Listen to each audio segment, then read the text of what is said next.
Mutton ఇది మా నాన్నగారు పెట్టించిన అది సుబ్రహ్మణ్య స్వామిది అండి. ఇది ఎక్కడ అంటే గంగా యమున సరస్సు దగ్గర తీసుకొచ్చారు మా నాన్నగారు. అది చేపిద్దామంటే కుదరలేదు, నాన్నగారికి హెల్త్ బాగాలేక మా అమ్మకు బాగాలేక చేయలేదండి. మొన్న ఈ వారం రోజులు ఇక మొన్న చేపించారు. శ్రీను అని మా పొలం ఎప్పుడు మా నాన్నగారు ఉన్నప్పటి నుంచి ఇప్పటి నుంచి కూడా తనే చేస్తూ ఉంటాడు. నాకు ఒక తోడబుట్టినలాగా. ఇక పిచ్చయ్య వీళ్ళ నాన్న ఎప్పుడు చిన్నప్పటి నుంచి వీళ్ళ నాన్న మాకు జీతం చేసేవాడు. ఇప్పుడు కూడా శ్రీను కూడా పిచ్చయ్య కూడా మాతోనే ఉంటాడు. ఇక మా ఇది గుడి మా నాన్నగారు కోరిక. నేను ఈరోజు ఆ శ్రీని దయ వల్ల శ్రీని దయ వల్ల నేను చేపించాను. ఇది అండి శ్రీని ఏమైనా మాట్లాడు శ్రీను. ఇది కోలాడ రంగాల గుడి మేడం గారు చేయించారు. ఇది అయ్యో అయ్యో మా పాప మాట్లాడినాను తాతయ్య గురించి చెప్పు. ఇది కోదాడ రంగనాథ గుడి అని వెలిసిన దేవుడు అండి. ఎప్పుడో నా చిన్నతనం నుంచి కూడా వస్తుంటాను నేను ఇక్కడికి. ఇక తర్వాత మా పొలం అటు ఎదురుగా గుడికి ఎదురుగా ఉంది, కనపడదులే నాన్న, గుడికి ఎదురుగా ఉంది. ఇది నాన్నగారు చేయించిండు. ఇక పెట్టించాను. ఇక ఇంకా మంచిగా చేయించాలని కోరిక.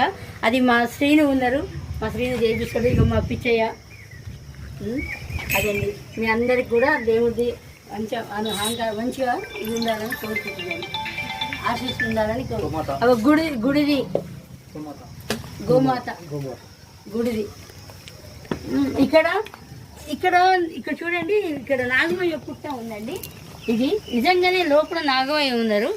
అదేమవుతుందంటే తెల్లవారుజామున వచ్చి ఇక్కడ ఉన్న ఈ గుడికి ఇది ఉన్నది నాగమయ్యకి చుట్టుకొని అక్కడ చాలాసేపు చుట్టుకొని ఉండి తెల్లవారంగానే వెళ్ళిపోతారంట చాలామంది. ఇక్కడ గుళ్ళో అయ్యగారు చెప్పారు. ఇది నాగమయ్య పుట్ట అండి. స్వయంభూకంగా వెలిసిన దేవుడు ఆయన. తెల్లవారుజామున వస్తాడు. ఇది అండి గుడి చెత్త. ఇది మా కోదాడు రంగనాయక గుడిలో ఉంది ఇది గుడి.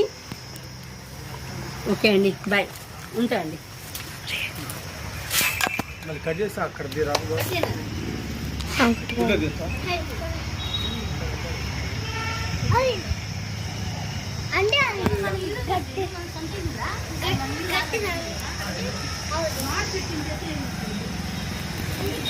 ఇది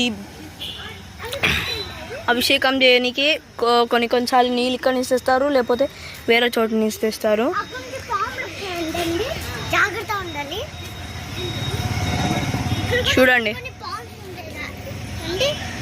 చూడండి మా కజిన్ తమ్ముడు అండి. హాయ్ చెప్పు నాని. నమస్తే. సో చూడండి, ఒక నాగల్లో ఒక దేవుడు వేసినాడు.